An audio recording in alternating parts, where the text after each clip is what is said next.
Well, good day, viewers, and welcome to the Sport Wrap Show. I'm your host, Brian Munango, bringing you the latest updates on local sports news. International will also be touching on that as well with Ari Ohad, so please do stay tuned for him. So what we have first, let's have a look at the hit list, where we have some news from Jeromeus.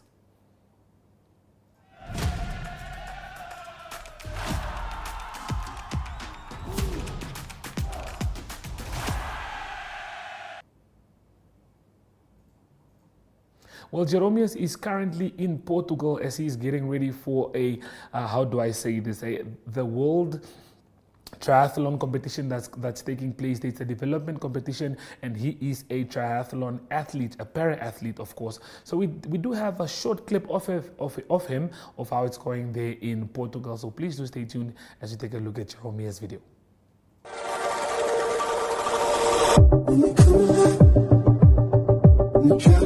Hi, my name is Jerome Roy. I'm in a training camp. I'm preparing for the Andra World Para Cup.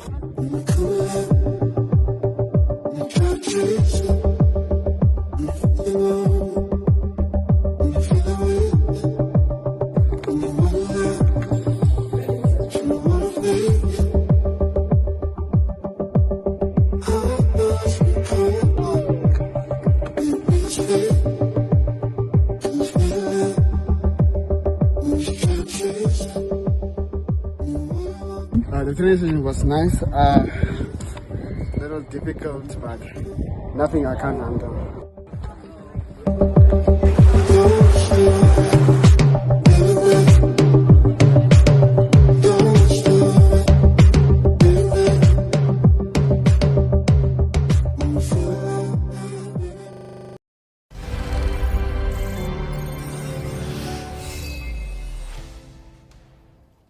Lovely to see Jeromeus there. Hopefully he is having a good time.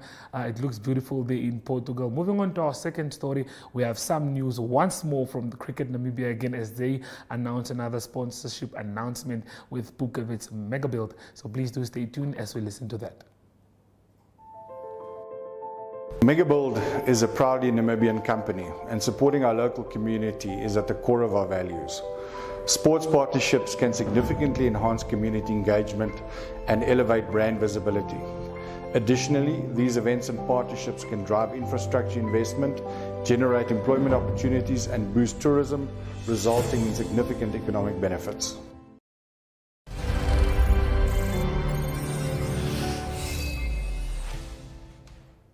Another sponsorship in the bag for Cricket Namibia. This just means that Pupkewitz Megabuild will be providing the materials for the construction or the continuation of the cricket stadium that is being built just opposite Hage Geingob Stadium. The first matches are scheduled to be played in November, so we are really excited for Pupkewitz Megabuild getting on board and just making sure that sports is doing well in Namibia. We'll be going for a short break and we'll be back with the weekend drop.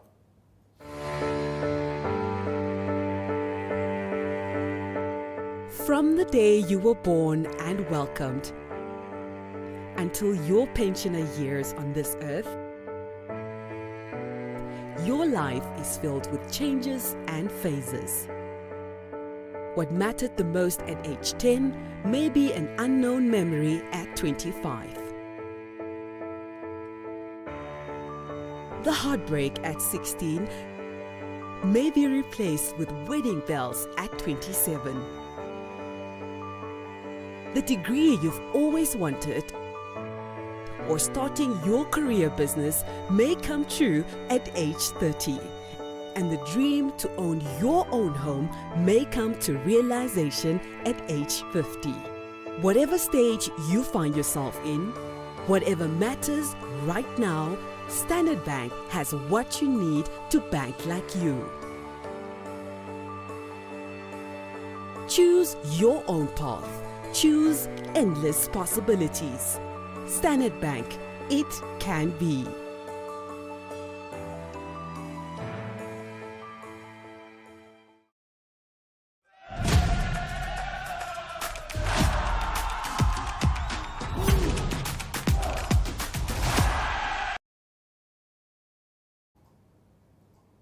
Well, news update as we start off the weekend drop. We have some fresh news all the way from Kenya. So just in, Melissa Hins as Namibia's only representative at the African Road Cycling Championship in Kenya will return with a bronze medal.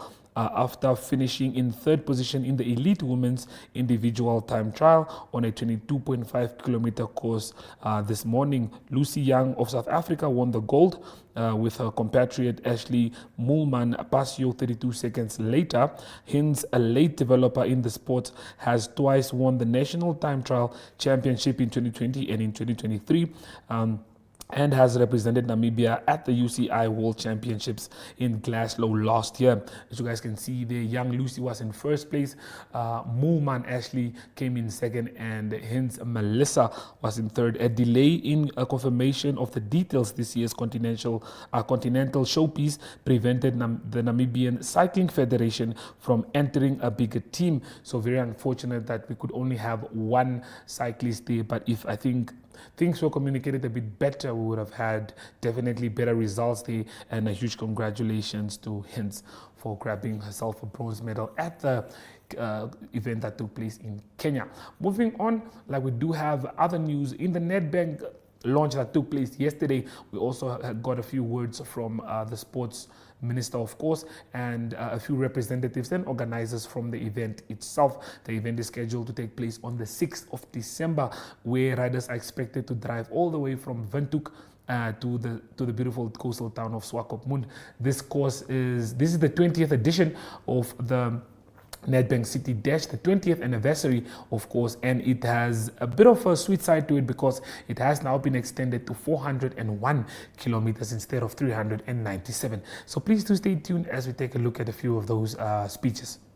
Launching the 2024 Desert Dash, a testament to human endurance, determination, and the raw beauty of Namibia's landscape. This world-class event has not only put Namibia on the global cycling map, but has also transformed our nation into a beacon for premier sporting events. From the heart of Windhoek to the coastal beauty of Swakopmund, the Nedbank Desert Dash challenges riders to conquer 373 kilometers of Namibia's most breathtaking and unforgiving terrain in just 24 hours. It's more than a race. It's a journey of self-discovery, a test of will, and a celebration of the human spirit. Year after year, we've witnessed this event grow, attracting cyclists from every corner of the globe, from the bustling cities of the United States to the cycling-graced nations of Europe, from our neighbors in Southern Africa to our very own Namibian champions. The Desert Dash has become a melting pot of international talent and local pride. The numbers speak for themselves. With around 1,000 cyclists already registered, the 2024 Desert Dash is said to be our biggest. This overwhelming response is a clear validation of the event's prestige and the allure of our beautiful country. But the Desert Dash is more than just a cycling event. It showcases Namibia's potential. For 24 hours, the eyes of the world will be upon us, witnessing not just a race, but experiencing the warmth of our people, the efficiency of our organization, and the boundless possibilities our nation offers in tourism, business, and leisure. At Hollard, we're thrilled to once again support this magnificent event. Our stand at the halfway point will offer a haven for cyclists and support teams alike.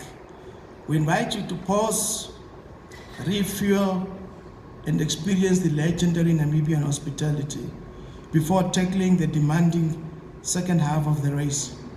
To all the cyclists preparing for this monumental challenge, your dedication inspires us. Your willingness to push boundaries, to test your limits, and to keep moving forward against all odds embodies the very spirit of progress and resilience that we as a nation hold dear. As we launch the 2024 Desert Dash, we're not just starting a race. We're continuing a tradition of excellence, showcasing our nation's beauty and inspiring future generations to dream big and push their limits.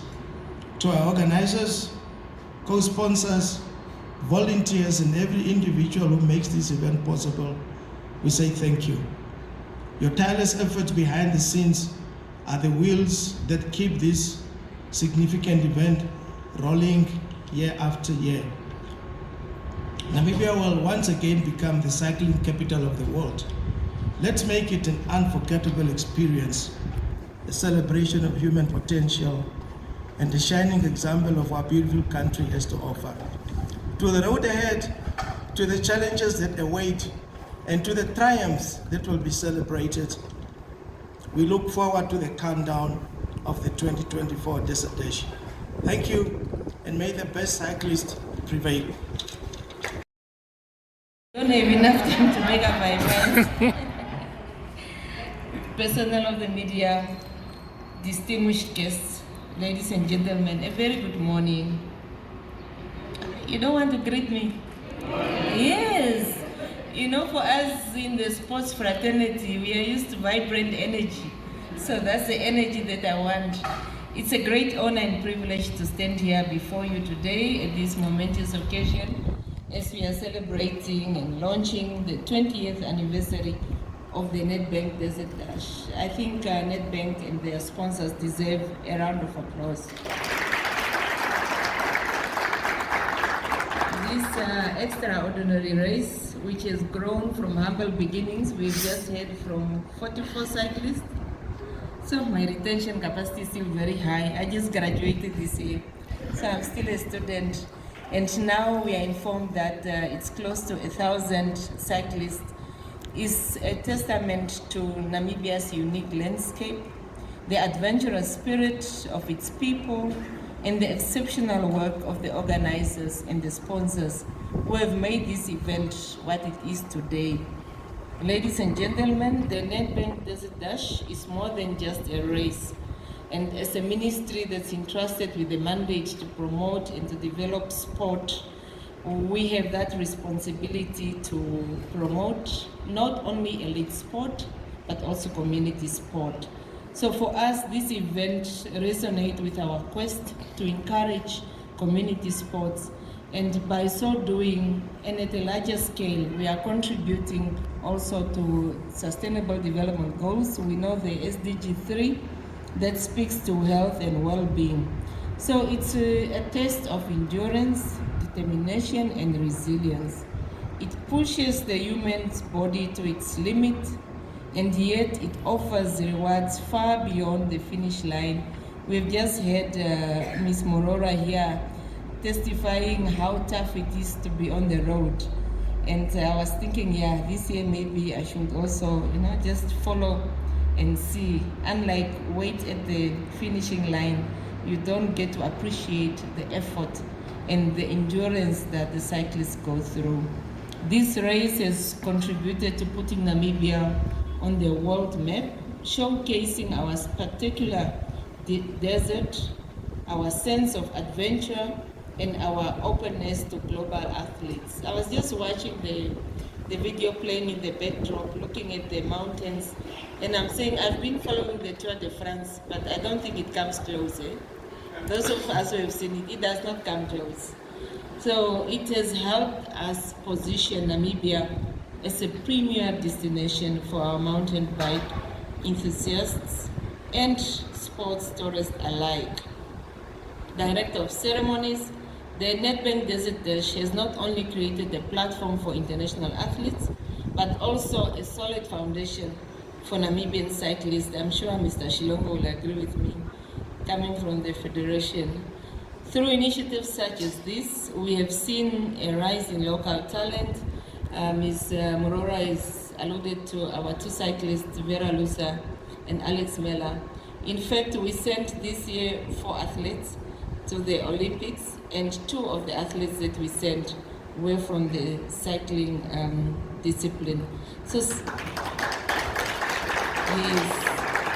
we're looking forward to more medals and more representation from the cycling. and events such as this greatly contribute. So Ms. Morora, you are not only having a desert dash where people come together and it's a race, but you are contributing to feeding the nation with the talent that we need. The spirit of competition, teamwork, and endurance cultivated in events like this, it helps to strengthen our national sport and to instill the values of hard work and determination, especially in our youth. I applaud the half desert dash, that is half of the race. And I was saying, yes, maybe there's something to do, but I'm not close to 50, so the age is not with us. We celebrate this milestone. As we celebrate this milestone, let us recognize that the Nedbank Desert Dash has become more than just a cycling race. It has become a symbol of Namibia's potential. It's a beacon of what can be achieved when the public and private sector collaborate towards a shared vision. In addition to fostering local talent, the Nedbank Desert Dash has significantly contributed to Namibia's sports tourism industry. It is an important pillar in our nation's economic diversification strategy, and the global attention that is brought by this event attracts hundreds of visitors each year, who not only compete but also explore the beauty of our country as they cross the Namib Desert from Windhoek to Swakopmund. So your worship, Windhoek is also benefiting at the same time. These athletes are not only racing, but they are experiencing the pristine landscape that Namibia has to offer. And they become ambassadors of our country, I believe, sharing their stories and encouraging others to visit and to invest. So it's events like this that also boost the local businesses, from hospitality to transport services, boosting our economy and providing the much needed jobs. Director of Ceremonies, it's also essential to recognize the crucial role that corporate partners play in the success of these events. And I note Hollard, Paratus, and Superspar, which is the fourth one, Indongo Toyota. Yeah, they've been doing a great job, even for our Paralympics. As we received them a few weeks ago, they've really come on board to support sport. Their support goes beyond just sponsoring. It's testament to the power of corporate responsibility. And when business like Nedbank Namibia uses their influence to spotlight Namibia, they do more than to promote the race, but they promote the nation. I encourage more corporate sponsors to follow the example of Nedbank, the Green Bank, by investing in events that highlights Namibia's unique assets. Sports have the power to unite people, to bridge cultural divides, and also to create lasting partnership. We have had how many years these partners have been on board. With every race, with every event, we have the chance to show the world what Namibia has to offer, not only as a tourist destination, but also for a meaningful and impactful investments. And sports, as we know, builds relationships, it creates a network, it develops trust, key ingredients for any investment to be successful. As we continue to host the world-class sporting event, we open doors to foreign investors who see the potential in the economy in our economy, in our infrastructure, and more importantly, in our people. Director of Ceremonies, we celebrate 20 years of Nedbank Desert Dash. We are not only celebrating the race, but a journey of growth, achievement, and possibility. I would like to extend my deepest gratitude to Nedbank for their vision and dedication to this event, and to every cyclist, to every volunteer, and to the organizers who have contributed to the success over the years, to 2 decades of cycling.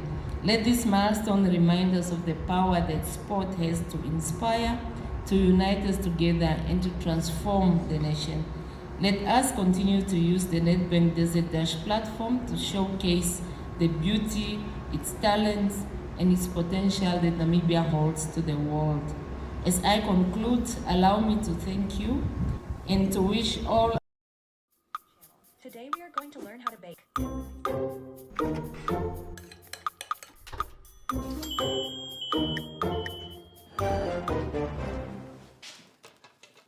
Welcome, everyone.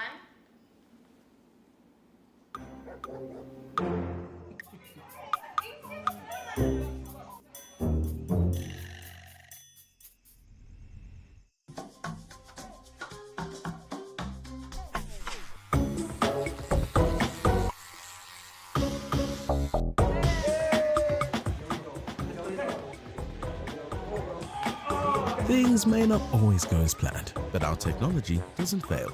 Join Paratus today. Paratus, always prepared.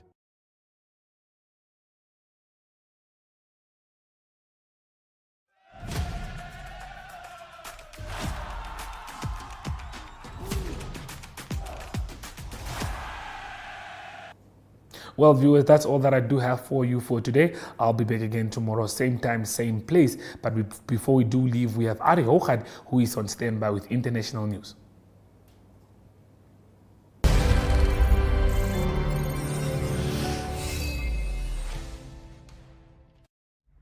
Good day everyone, time for international sports news, and starting off with cricket news first. It is the T20 World Cup for women that continues, and a big result for Australia. They beat the team of New Zealand quite comfortably, and that was by 60 runs. And it was firstly Australia that batted first, and it is 148 for 8 that they scored, one of the biggest totals of the tournament so far. Australia, the defending champions in the tournament, and they proved too strong for New Zealand. New Zealand bowled out for 88 runs in 19.2 overs, so Australia winning that game comfortably. The next game for Australia will be when they play against Pakistan. That will be on Friday, and New Zealand, they're in action against Sri Lanka, and that will be on Saturday. Still, the South African team, they're still in the running as well to qualify for the semi-finals, but they lost against England. But they can still qualify for the semi-finals if they can beat Scotland and also Bangladesh. That is 2 games left for the South African women's team trying to qualify for the semi-finals. It was a South African team in 2023 that played in the final of the World Cup. That was played in Cape Town. They lost that final against Australia. On to tennis news, and it's Shanghai Open that continues. That is for men, and all the best players, men's players in the world playing in that tournament. And it was a tough game for number 2 seed Alexander Zverev, but he survived. He had a tough 3-setter against the Netherlands Dylan Griekspoor. He won in 7-6, 2-6 and 7-6, and that is Alexander Zverev through to the round of 16. Also, it was Novak Djokovic, number 4 seed. He's in action. He showed good form. He beat Flavio Cobolli of Italy comfortably by 6-1 and 6-2. And it is also Americans Ben Shelton and Taylor Fritz also through to in the round of 16. And it is Ben Shelton that's got a difficult game. He needs to play against number 1 seed Yannick Sinner. Also, Carlos Alcaraz is through. He plays in the round of 16. He will play against Frenchman Gilles Monfils. That's unseeded, but showing good form in the tournament so far. Closing off today's international sports news with golf news. The much anticipated Ryder Cup of 2025 will happen at Bethpage Black in the USA. And there's been a warning from the captain of the USA team to the spectators, that is Keegan Bradley. He said that the spectators that misbehave will be exited from the tournament, and the Americans have been known to be very loud in those tournaments. It was a previous tournament won by Europe, so they're defending, and this time they're playing on USA soil, and it is the captain of the European team, Luke Donald, trying to become the first European captain to win away since 2012. That was when Jose Maria Lazabal was the captain of the European team when they won at the Miracle at Medina. That was 2012. So Europe defending champions. They play next year September, but the crowds need to behave. That's international sports news for today. Hope you have a great day, and we talk international sport again tomorrow. Goodbye.